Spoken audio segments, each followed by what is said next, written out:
Amina's scream pierced the stillness of the Lagos night, dragging Mr. Adebanjo from his restless sleep. When he burst into her room, Zara stood in the corner, her shadow cast long and strange by the dim light.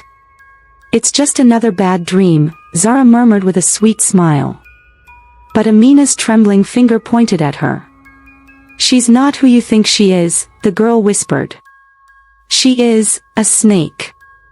This is how it all started." The rich and prosperous Adebanjo family lived in a sprawling estate in Lagos, Nigeria, where they enjoyed the comforts of wealth and luxury. Mr. Adebanjo, a successful businessman, and his wife, Ifeoma, cherished their 3 young daughters, Amina, 9, Kemi, 7, and little Nneka, 5. The family had everything they could ever wish for, except one thing: help. The household was growing increasingly difficult to manage with 3 young children, and so, after months of searching, they hired a new nanny, a beautiful young woman named Zara. Zara was an enchanting figure. Tall, with long, dark hair, and a smile that could light up any room, she was the perfect addition to the household. From the very beginning, the children adored her. She seemed gentle and kind, always patient with their antics. However, as days turned into weeks, strange occurrences began to happen. The children would wake up at odd hours, screaming from terrifying dreams, their faces pale with fear. Zara, who had always been the first to comfort them, seemed unshaken by the children's distress. She reassured Mr. and Mrs. Adebanjo that it was just nightmares, a phase that would pass with time. But little did they know, the nightmare was only just beginning. Amina had always been the most resilient of the 3.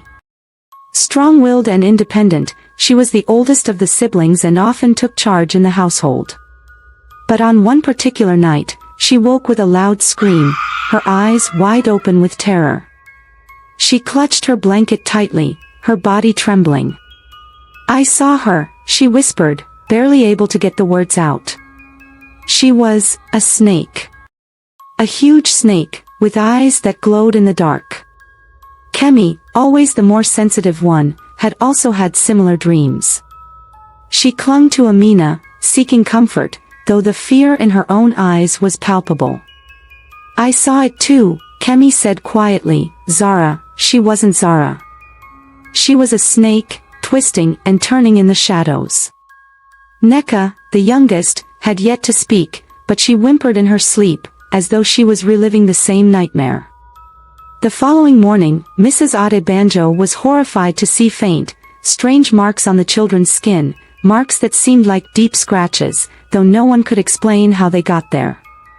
She questioned Zara about the events, but the nanny merely smiled sweetly, dismissing the incidents as the result of childhood imagination. Yet, as the days went by, the children's nightmares grew more intense, and Zara's presence seemed to cause a shadow to fall over the house. As the days passed, the mysterious occurrences in the house continued to escalate. Amina's nightmares began to grow darker, more vivid, and each time she awoke, the fear etched on her face was more pronounced. The faint scratches on their bodies became more visible, as if something had been marking them in their sleep. Kemi's once cheerful demeanor was replaced with a cloud of dread, and Nneka, ever the innocent one, now spent most of her time curled up in fear, her wide eyes watching shadows that no one else could see. Mr. Adebanjo, ever the logical man, dismissed the idea of supernatural forces at play. Yet, he couldn't help but feel a growing unease. His daughters were terrified, and nothing seemed to ease their fear. Zara, the seemingly perfect nanny, continued her duties without complaint. Her demeanor remained calm, serene even, but the Adebanjos couldn't shake the sense that something was deeply wrong. It was on the 5th night that the family experienced the first tangible proof that something was truly amiss. Amina had woken up in a cold sweat, screaming louder than she ever had before. Mr. Adebanjo rushed to her room, but when he entered, the room was eerily silent.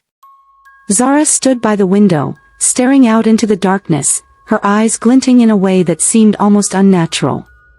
As she turned to face him, her smile was cold, and her posture seemed almost predatory. "I'm sorry, sir. It's just a bad dream," Zara said, her voice as sweet as honey, but her words felt hollow. Mr. Adebanjo didn't know what to think. The marks on his daughters were now too obvious to ignore. Something had to be done. With the children's health deteriorating and their fear growing, Mr. Adebanjo could no longer dismiss the events as mere nightmares. The marks on the children's skin were no longer fading, and the deep terror in their eyes was becoming harder to ignore.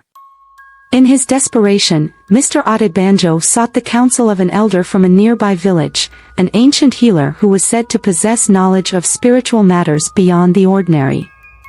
The elder listened intently as Mr. Adebanjo explained the troubling events at home. After a long pause, the elder finally spoke, his voice grave. "You are dealing with a powerful spirit, one who feeds on fear," he said. "This Nanny you speak of is no ordinary woman. She is a serpent spirit, a creature of the night who can shift between human and snake forms. Her true form is that of a snake, and she comes to your children in the darkness, feeding on their terror to grow stronger." The elder then told Mr. Adebanjo about an ancient river spirit, known to the local people as the Serpent of the Waters, who held the power to banish evil spirits like the Nanny from the land. However, summoning the river spirit was no easy task. It required a sacrifice, a ritual that would not only require courage but a deep connection to the land. Mr. Adebanjo, feeling the weight of the responsibility for his daughter's safety, agreed to do whatever it took. He began his journey to the river, knowing that the only hope for his family's survival lay in the hands of the ancient spirit. Mr. Adebanjo's journey to the river spirit was long and fraught with challenges.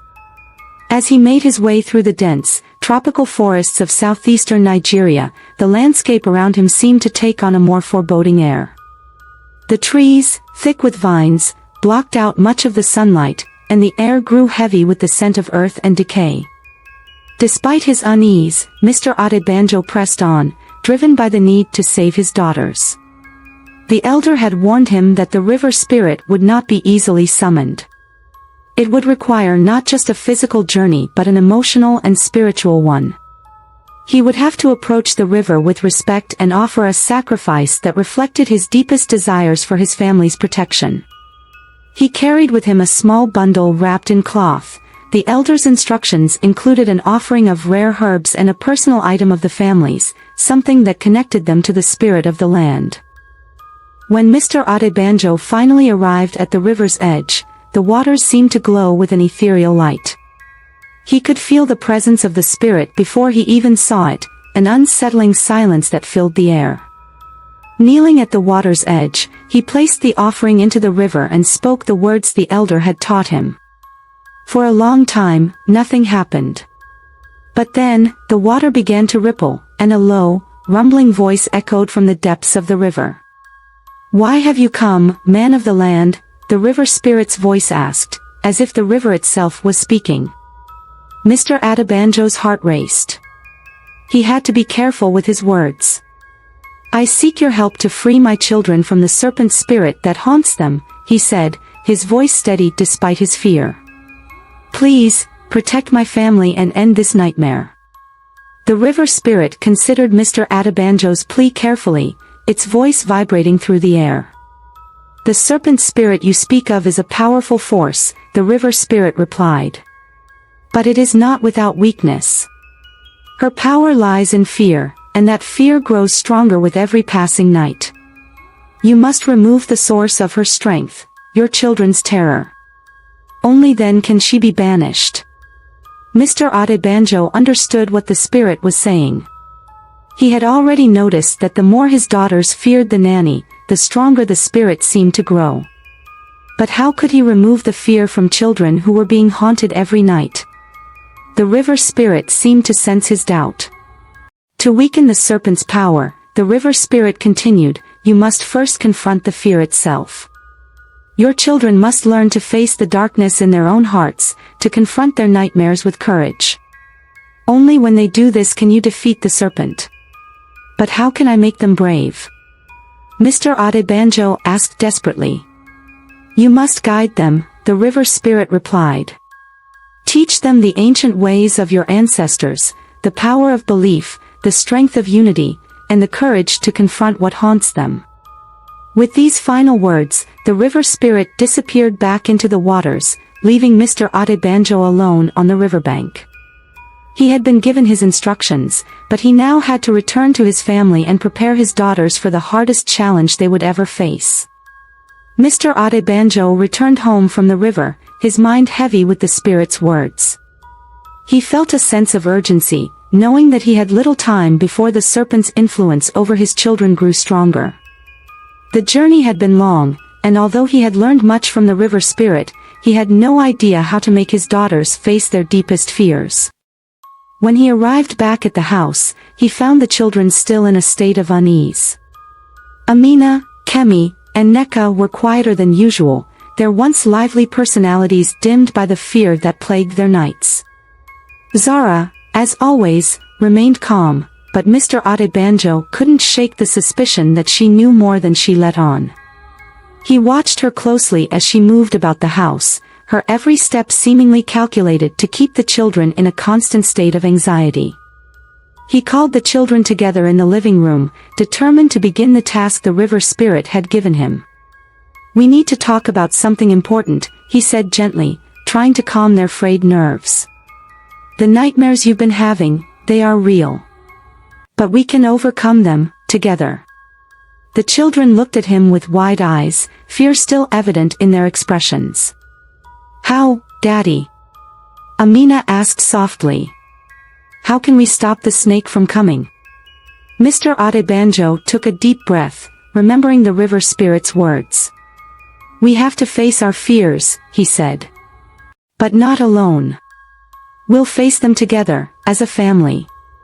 I will help you, and together, we will break the hold the serpent has over us.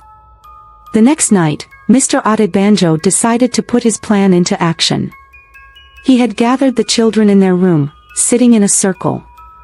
He began by telling them stories of the great heroes and heroines of their culture, warriors who had faced unimaginable fears and triumphed. He spoke of the brave men and women who had conquered both external enemies and their inner demons, encouraging the children to believe in their own strength. But as the night wore on, Mr. Adebanjo realized that this was no ordinary challenge. The children's fear was deeply ingrained, fed by the constant presence of Zara's manipulations. Every time he spoke of courage, he could see the doubt in their eyes. It was not enough to simply tell them to be brave. They needed to confront the source of their fear, Zara herself. As midnight approached, Amina, Kemi, and Neka fell into uneasy sleep, each of them restless. Mr. Adebanjo remained awake, watching over them. Zara had already begun her nightly routine, her calm exterior hiding the evil that lay beneath. Mr. Adebanjo had a growing sense that this night would be the turning point, the night when they would either overcome the serpent's power, or succumb to it forever. That night, as the clock struck midnight, a stillness fell over the house. Mr. Adebanjo stayed vigilant in the children's room, watching them closely. Zara, meanwhile, seemed unusually calm as she moved about the house. But Mr. Adebanjo had learned from the river spirit, the true danger came when they least expected it. As the children slept, the house grew colder. The faintest sound of movement reached Mr. Adebanjo's ears, and he saw a shadow slip into the room. Zara had disappeared into the hallway earlier, but now, the air in the room felt different. He glanced at his daughters, who were still lost in their troubled dreams, their faces twisted in fear. Then, he saw it. Zara's body seemed to ripple, her form flickering in the moonlight. The air around her shimmered, and in a heartbeat, her human shape dissolved into something far darker. A long, sinuous tail unfurled behind her, and scales glistened where skin had once been. Her eyes, now glowing an unnatural yellow, locked onto Mr. Adebanjo's. The serpent spirit had revealed itself in full, no longer hiding behind the mask of the beautiful Nanny. Zara's true form was terrifying, a creature from the depths of nightmares, with fangs bared and tongue flicking in the air. She hissed, her voice a low, guttural sound. "You cannot defeat me, man. Your children are mine, as they always will be." Mr. Adebanjo felt a surge of fear, but he reminded himself of the river spirit's words. They had to face their fear together. He couldn't back down now, not with his daughters' lives at stake. Amina, Kemi, and Neka had all awoken at the same time, feeling a shift in the air. Amina was the first to see the monstrous form of Zara, her eyes wide with shock and disbelief. "It's her. It's Zara," she screamed, pointing toward the serpent. Her voice trembled, but her eyes were filled with determination. For the first time since the nightmares had started, Amina did not flinch. She was ready to face the terror. Kemi and Neka, still frightened but bolstered by their sister's courage, stood up as well. "We are not afraid of you," Kemi whispered, her voice shaky but firm. Neka, the youngest, clutched her sister's hand and nodded. "Together, we can stop her." Mr. Adebanjo watched as the children, the very ones who had been trembling in fear for weeks, now stood united against the serpent. They had taken the first step in confronting their nightmares. Together, they were stronger. The serpent hissed in anger, but there was something in her eyes now, a flicker of doubt. She had fed on fear for so long that she had never encountered anything like this. The children's bravery had weakened her. Mr. Adebanjo knew this was their chance to act. He stepped forward, his voice strong as he called upon the power of the river spirit.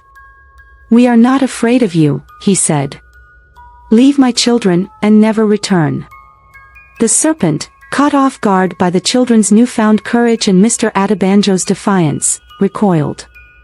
Her yellow eyes narrowed, and the air seemed to grow colder. She slithered closer, her massive form casting a shadow over the room. But despite the fear that still lingered in the air, Mr. Adebanjo felt something stir within him, hope, fueled by the bravery of his daughters. He refused to let this creature continue its reign of terror over his family. The serpent's hiss was deafening. "You think you can defeat me?" she mocked, her voice dripping with venom. "You're just mortal. You can never overpower me." But Mr. Adebanjo stood firm. The river spirit had given him a task, and now he was determined to complete it. "It's not power that will defeat you," he said with quiet conviction. "It's love, unity, and the strength we have in each other." As if hearing his words, the children stood even taller, their fear dissipating bit by bit. Amina held Kemi's hand tightly, while Neka, her small face set with determination, stood next to her older sisters. Together, they formed a protective circle around their father, their united front a shield against the serpent. The serpent paused, her glowing eyes flickering with a mixture of anger and disbelief. She had never faced such unity before. All she had ever known was the fear she could feast on, and now it was slipping away. With a violent hiss, the serpent lunged toward the children, her body twisting like a massive snake. But before she could reach them, Mr. Adebanjo raised his hand. He had learned from the river spirit that his own inner strength, combined with the courage of his children, could banish this creature. "Begone," he commanded, his voice filled with the power of the earth beneath his feet. The ground seemed to shake, and the serpent hesitated. Her body began to flicker between human and snake form, as if her power was being drained by the unity that now surrounded her. The children stood tall, their hands tightly linked, their eyes focused on the creature before them. They were no longer afraid, they were ready to fight back. The serpent screeched in frustration, her body writhing and contorting as she fought against the power that Mr. Adebanjo had summoned. She had not expected to encounter such resistance. The fear that had once been her strength was now her greatest weakness. As the serpent writhed in pain, the glow in her eyes dimming, Mr. Adebanjo took a deep breath. The moment had come. He could feel the presence of the river spirit strengthening his resolve. He needed to act quickly before the serpent could recover. He stepped forward, his hand outstretched toward the creature. "You will leave this house, and you will never return," he said, his voice resolute. The words were not just a command, they were a promise. With one final screech, the serpent's form began to dissolve, her body disintegrating into a cloud of smoke and shadows. The children watched in awe as the darkness lifted from the room, the oppressive atmosphere vanishing like a bad dream. The nightmare was over. As the last remnants of the serpent disappeared, the house grew quiet. The children looked up at their father, their fear now replaced with gratitude and love. They had faced their greatest fear, and together, they had won. The morning after the battle, a sense of peace filled the house. The oppressive darkness that had clung to the walls for weeks had finally lifted, and the children, though exhausted, were free from the fear that had tormented them. Mr. Adebanjo stood in the living room, gazing out of the window, contemplating the events that had transpired. He had seen his daughters face their nightmares, not through brute force, but through the power of love, unity, and courage. Amina, Kemi, and Neka were gathered around their father, their faces calm, the marks on their skin slowly fading away. "It's over, Daddy," Amina whispered, a soft smile breaking through the shadows of the past. "We're safe now." The relief in her voice was evident, and Mr. Adebanjo felt his heart swell with pride. They had done it. They had faced their fears, and together, they had triumphed. It was a victory not just over the serpent, but over the darkness that had clouded their home. Despite the peace, Mr. Adebanjo knew that they could never forget what had happened. The memories of the serpent's presence, the fear it had instilled, would always linger in their minds. But now, they understood the power they held as a family. They knew that no matter what darkness came into their lives, they could face it together, stronger than before. Days passed, and life in the Adebanjo household returned to normal. The children played in the yard once more, their laughter echoing through the house. The once ominous presence of Zara was gone, and the house felt alive with energy. Mr. Adebanjo watched them, grateful for the peace they had regained. But in his heart, he knew that the battle with the serpent had changed them all forever. As the sun set on another peaceful evening, Mr. Adebanjo sat down with his daughters in the living room. "You've shown great strength," he said, his voice filled with emotion. "I'm so proud of each of you." The children beamed, their faces glowing with the warmth of their father's praise. They had learned that no fear was too great when faced together, and no darkness could hold them down. With their father's love to guide them, they knew they would always be safe. But beyond that, they had learned the greatest lesson of all, that fear only had power when it was left unchallenged. Together, they had challenged it, and they had won. Thank you for watching.